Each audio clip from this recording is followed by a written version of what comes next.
유명희 통상교섭본부장이 결선까지 올라갔던 세계무역기구 WTO 사무총장 선거의 공식 결론이 내려지지 않고 있습니다.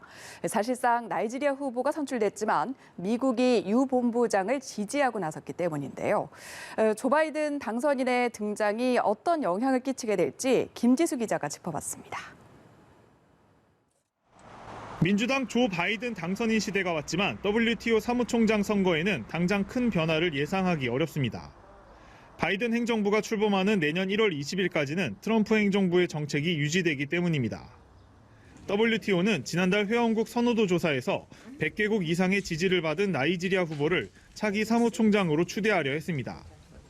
하지만 트럼프 행정부의 유명희 본부장 지지 표명으로 상황은 복잡해졌습니다. 사무총장 선출에는 전 회원국 동의가 필요한데 WTO로서는 탈퇴를 내세워 압박하는 세계 최대 경제국 미국을 무시할 수 없는 탓입니다. 상황을 고려한 듯 WTO는 차기 사무총장 선출을 위해 현지 시간 9일 예정했던 일반 이사회를 무기 연기했습니다. 바이든 당선인 측 입장은 아직 분명하지 않습니다.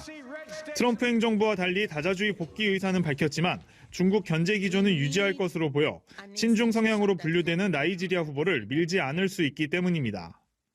한국으로서는 사무총장 공석의 원인을 제공하지 않아야 하지만 미국 입장을 고려하면 자진 사퇴도 어렵습니다. 유명희 본부장이 자의로 WTO 사무총장 후보직을 사퇴하기는 어렵고 새 정부가 들어서는 이 시점에 바이든 행정부와 협의를 통해서 사퇴 방법을 모색하는 것이 WTO 발전에도 기여하는. 보호무역주의 강화로 WTO의 기능 정상화가 필요한 우리 입장에서는 현명한 출구 전략이 필요한 시점입니다. 연합뉴스 TV 김지수입니다.